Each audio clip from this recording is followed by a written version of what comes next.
সারা পৃথিবীর কোন ধর্মাবলম্বীর কাছে আল্লাহ নাজিলকৃত আসমানি কিতাব নাই।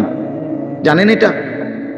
মুসা আলাইহিস সালামের উপরে যে তাওরাত নাজিল হয়েছিল, এখন মুসা নবীর অনুসারী যে ইহুদিরা দাবিদার, তাদের কাছে আল্লাহ নাজিলকৃত কিতাব যেটা, ওইটার কোনো আসলি কপি, মূল কোনো কপি আল্লাহর কসম পৃথিবীতে নাই।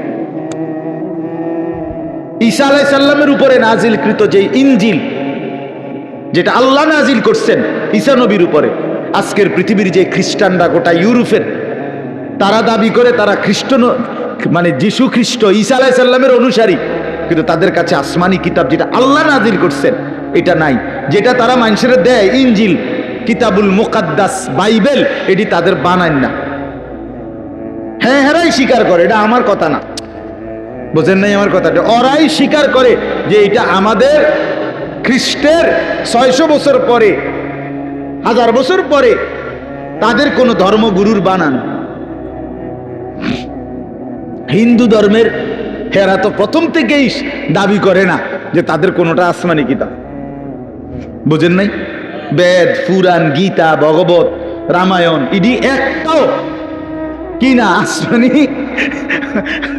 ভাই এ কইটি কিচ্ছু না, আসলেও কিচ্ছু না। সারা রাত মেহনত করে আপনি কিছুই বুঝতেন না। যাই হোক, তো এগুলো একটাও কি না আসমানি। তো তাহলে পৃথিবীর কারো কাছে আল্লাহ নাজিলকৃত আসমানি কিতাব এই মুহূর্তে নাই, কসম। কিন্তু আল্লাহ তাআলা 1450 বছর আগে, 1500 বছর আগে নবী সাল্লাল্লাহু আলাইহি সাল্লামের উপরে যেই অক্ষরে, যেই শব্দে, যেই বর্ণে, যেই বিন্দুতে কোরআনুল কারীম নাজিল করেছেন, গোটা পৃথিবী আসমান ও জমিনের মধ্যে কোরআনুল কারীম ঠিক হুবহু সেই রকমই আছে।